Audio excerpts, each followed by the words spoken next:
Did great. He adjusted to his opposition and got him out of there. It was a phenomenal show. You know, this is my first day on the job. You know what I'm saying? And Terence Crawford was my first show, and it was phenomenal, fantastic. We're looking for the next one. You know what I'm saying? And one thing I must say is, we got this deal done with Terence Crawford, so I want you guys to know that we will be able to get any other deal done with Terence Crawford. BOK Prime is here to stay. Definitely. With the way that things ended tonight, how excited do you think the public is for a Spence Crawford showdown with everything on the line? I think the world has been asking for this fight for the longest. You know, now it's time that, you know, I'm glad that they bring me in and some new fresh face, some new fresh energy, and you know, hopefully we can sit down with the guys and make this fight happen, because the world want to see it. Zav, one thing I wanted to do, I got to hang out with Floyd at his house last year. Yeah. So many of you legends I've talked to in regards to this fight, and I want to ask you, how important is this fight for these guys' legacy? You've had legacy fights versus Mayweather, versus Cotto. You've had so many important fights in your career. How can you implore to the younger generation that they need not miss their opportunity to etch their names in stone? I think that, you know, it's very important that the fighters of today fight the best fighters of today. You know what I'm saying? Like it makes no sense of being in a sport your whole life and running into something that's great and not be able to get it done. You know what I'm saying? So over here at BOK Prime, I just want to let everybody know the biggest and the best fights that you guys are looking for, it will be done here. I think that was one of my favorite fights from Bud that I've seen in probably his last couple fights. So he looked real sharp tonight. Everything just looked on point. I mean, he got hit sometimes, but you know, that's boxing. Yeah. So I feel like everything was on point. Looked good. Yeah, he didn't look rusty at all. 13 months off, he looked sharp as ever. Yeah, his counters, power shots, his sharpness, I think everything was just there tonight. And I think that was a statement. I think that was a statement to the whole 147-pound division. Now, for you, what do you make of what happened with the fight not happening? And you think, based on what we saw tonight, that we'll definitely see the fight in the future? Put that out there. I don't know. I mean, at the end of the day, unfinished business with Top Rank. At the end of the day, it's the business, so we never know what fights is going to happen. I know the business is getting in the way of a lot of fights, but I hope that they could get it done. I think that'll be the biggest fight in the world right now. How does that fight play out in your opinion, based on how he looked tonight? I mean, Bud going to show up, Earl going to show up, and I think it'll be a spectacular fight.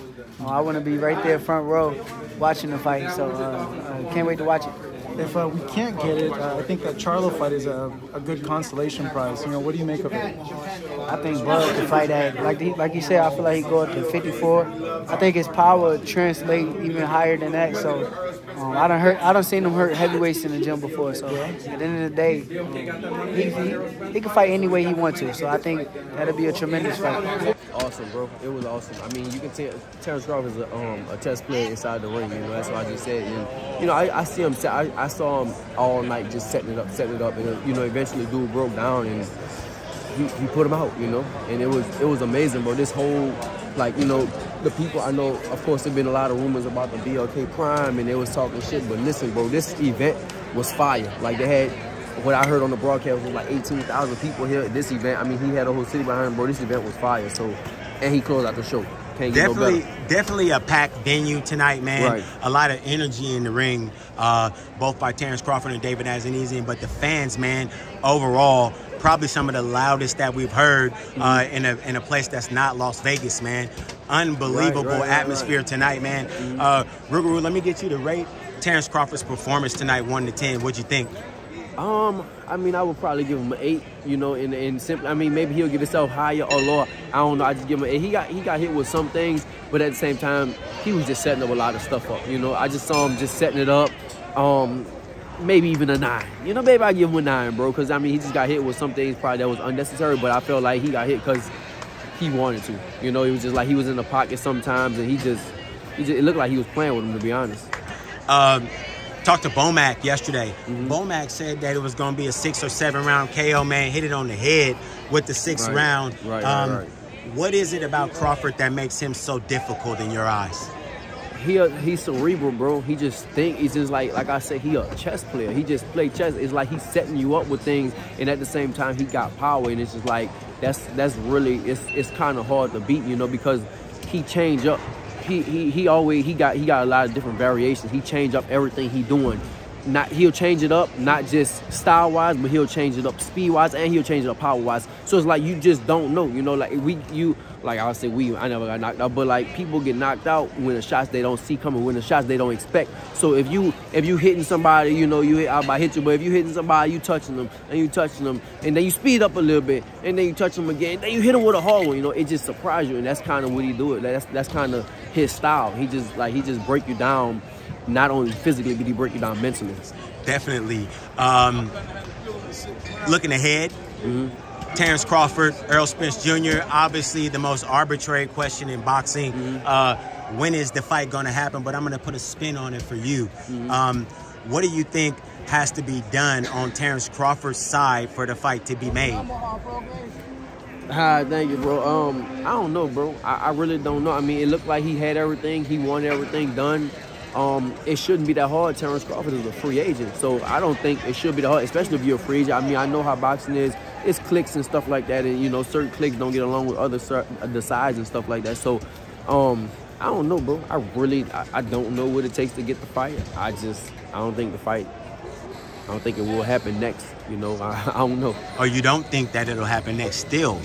With everything going on, is because you think Spence is going to fight, or? We said this 2 years ago, right? We've been saying this. We said this 2 years ago, and people was like, oh, it's happening, it's for sure happening, and it still didn't happen. So, you know, he went about his business, and, like, get your bread, bro. At the end of the day, like, we fight to get our money. Yeah, we want to fight against the best and stuff like that, but if it can't happen, it's like, all right, I'm going to move on. I'm going to go get my money, and that's what he did tonight. And do you think anyone is at fault for the fight not happening? I definitely think some people at fault. Who? I don't know. But definitely why.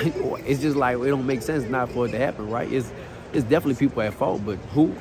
I don't know. I don't know the business side of things. With a knockout like this tonight, where do you think this puts the anticipation of the undisputed fight for welterweight division? It's the same thing. I mean, it didn't, for me, it didn't change. I mean, all right, listen, you know, the dude was tough, he fought, but, like, we all knew that he was going to beat him. You know, to be honest, you know, who picked him? Who picked him to beat Crawford? Nobody picked him to beat Crawford. We already knew it was going to happen. It was a fight. He got his bread. It was a good fight. He packed the house.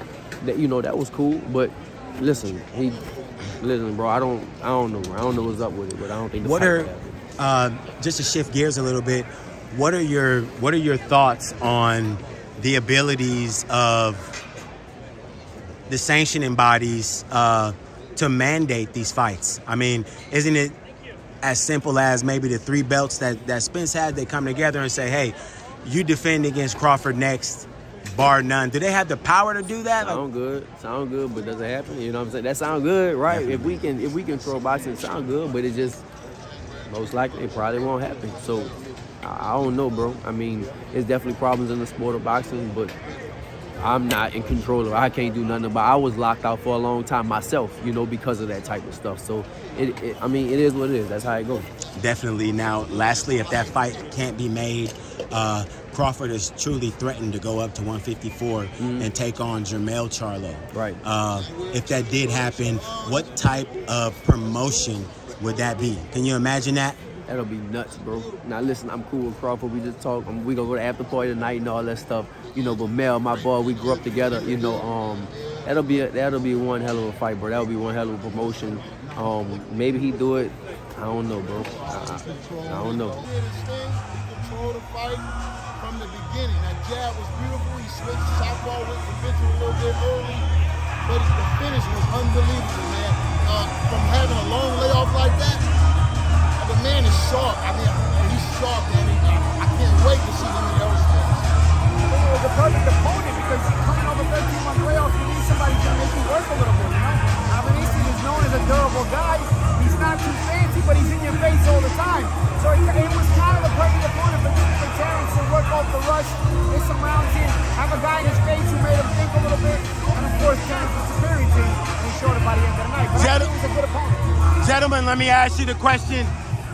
what does this mean for the Errol Spence Jr. Terence Crawford fight leading up? It looks like now everything's in Spence's court. What do you guys think has to happen for the bout to be made? Well, you know, Spence got to get by a really hungry Keith Thurman, and that fight ain't gonna just be a cakewalk. But then, you know, give us what the fans want to see. That's Errol Spence and Bud Crawford for pound. See who the best in the world is right now today. Once we retire, we don't care about the politics. We want to see the fights too. We the fans too. We're the fans too. Definitely. Gentlemen, hot news off the press this afternoon. Errol Spence Jr. involved in another car accident. Car totaled by an uninsured and an underage driver. He appears to be in good condition, but what do you think that this accident will do in regards to making the Terence Crawford fight? Well, they need to do it sooner than later because, you know, sometimes when you just wait, something something happens. So let's get it done sooner than later, man, so we can figure out who the best welterweight in the whole wide world is.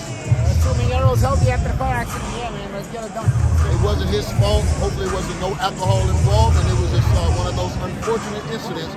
But like you said, he looked. Yeah, he looked. Yeah, definitely.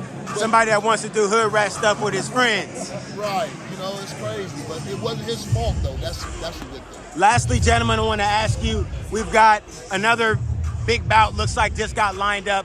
Tank Davis, Ryan Garcia. What are you guys' thoughts on that fight?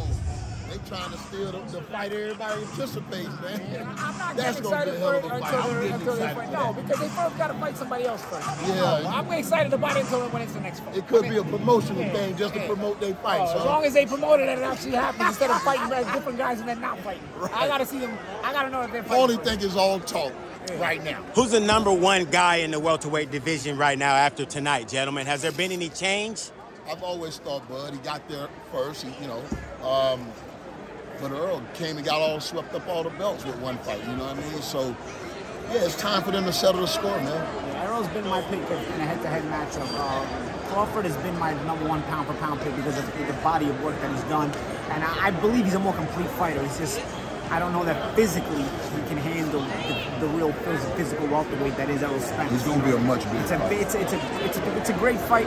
One thing that makes me think tonight, Avanesyan was at this range a lot tonight. I wonder what happens if it's Errol at that range. Right, and then it's interesting. He was available for that straight left down the pipe because it looked like Crawford had that right hand down all night in the bread basket. Maybe that was a trap. Maybe Crawford knows that he can handle it from Avanesyan at that range, and maybe it'll be a different fight with Spence. It just, we don't have the fight, so all we can do is look at the little spots and speculate. You know, I really got so much respect, admiration, and appreciation for what everybody puts into this. You know what I mean? Just to really, again, like I said last time, to have known fighters personally, it gives you a different kind of insight as to what goes into every day of their training, leading up to these fights, seeing how much support they get from their families. So I really just appreciated seeing the effort that my man gave today, David. You know what I'm saying? It take a lot of courage to get in that lion's den, especially with the Apex. Apex, yeah, like my dog Bud. But just a lot of respect for him taking this fight, coming to Omaha, Bud's hometown. I mean, the energy in there was crazy. Definitely. So just a lot of respect to him. Lloyd, what you think? Terence Crawford fought the fight a majority of the bout from the right-handed stance. I don't even think that he switched conventional at all, but yet he landed a resounding right-hand KO. Talk to us about the level of skill that Bud Crawford has amassed. I told you that boy switched hands.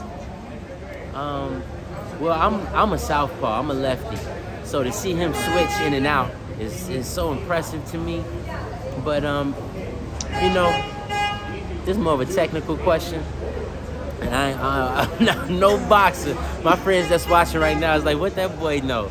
But yeah, it's just nice to see him, have a plan, stick to it, be able to improvise on the fly, and just have that laser focus. Like right when the bell first rang in the first round, I looked at my right-hand guy, DC, and we both looked at each other and was just like, that boy's so laser focused, you know what I mean? And it's impressive, man. So I really, really hope to see many more Bud fights in my lifetime. But you know, these is the precious moments and the precious opportunities. So I'm just real thankful that I happen to be in Omaha on this beautiful day. Definitely, man. We just saw the referee do a little Lloyd impersonation herself with the stop. Wait a minute. She had to stop the fight, man. Marcus Hayes, Fight Hub TV here with my man Lloyd. Lloyd, we always appreciate you, man. Know you rocked the show tonight, bro. Yeah. Took the time out. 2 sets out, man. Came over to see Terence Crawford, bro. We want to thank you for coming out, man. It's always wonderful to see your face, brother. We love you, man. Take care of yourself, bro. Shout out to you, Marcus. Shout out to all your viewers. Shout out to all the people that love boxing, that support boxing, that respect the boxers and the craft and the dedication they put into it. Shout out to all the families of the fighters. Shout out to Mama Crawford, who I got to sing for backstage. And shout out to my main man, Bud, man, for always showing me love and allowing me to show him that love back.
Well, that's how he fight. You know, he's normally used to, you know, coming forward, staying toe-to-toe with people and breaking their will, and that's how he get most of his knockouts, you know, trading with guys. On the other day, you said you wanted to come in here and look good. Do you feel like you accomplished that? For sure, for sure. I had a little ring rust in the beginning of the couple of rounds, you know, but after, you know, I settled down, you know, I felt like everything was, you know, going my way like it was planned. What changed for you a little bit in the 4th round? Toward the end of it, you started getting a little more, and could you feel the energy of the crowd carrying you a little bit there too at the end of the 4th? Well, yeah, but like I always say, you know, the crowd is a blessing, but at the same time, the crowd can be a curse. So, you know, I try not to get too caught up in the crowd. You know, I try to just focus on the task at hand.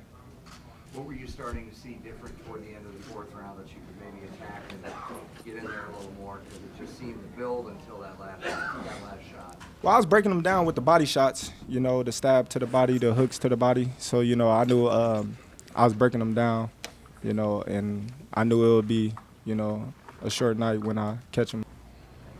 You mentioned you're a free agent. Where does this free agency go now?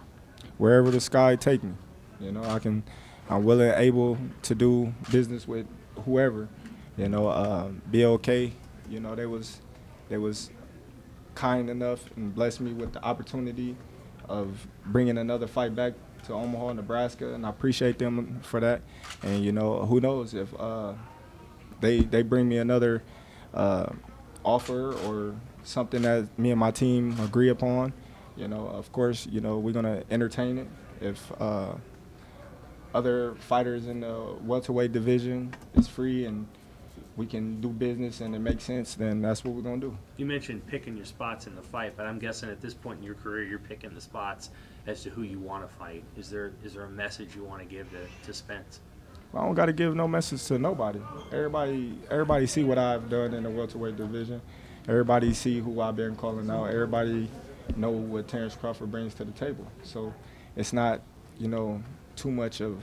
But I never heard that he got in another accident. Yeah. You know, I wish him. Yeah, a 14-year-old kid allegedly got in a vehicle and it wasn't at his fault. And luckily, everyone is okay to come with. Well, I wish him well. You know, I hope he's all right. You know, mentally, physically, and emotionally. You know, like I said before, you know, he got a family he got to feed, and you know, this is just a sport. You know, we all, you know, fighting for that #1 spot. So it ain't personal. It's just business. Absolutely. But ideally, what's the timetable for your next fight? I mean, 13 months is kind of probably a little longer than you'd like, I'm guessing. Maybe not. What would be a hopefully somewhere in April, May. You know, yeah, around that time. I'm gonna go on a little vacation, enjoy myself. Is there a timetable for you in terms of weight division? If like you can't get the Spence fight during a certain time, there's a timetable where you're gonna go ahead and try to move up? Y'all ready now? Cause I'm tired of 47. Nah, I don't know. I feel like I can compete at 154. I feel like I'll be strong at 154 as well as 147. You know, a lot of people say I'm small for 147, you know, but I just feel like, you know, with my strength and my skills and my mindset that, you know, I can go up and weight and hang with the best of them.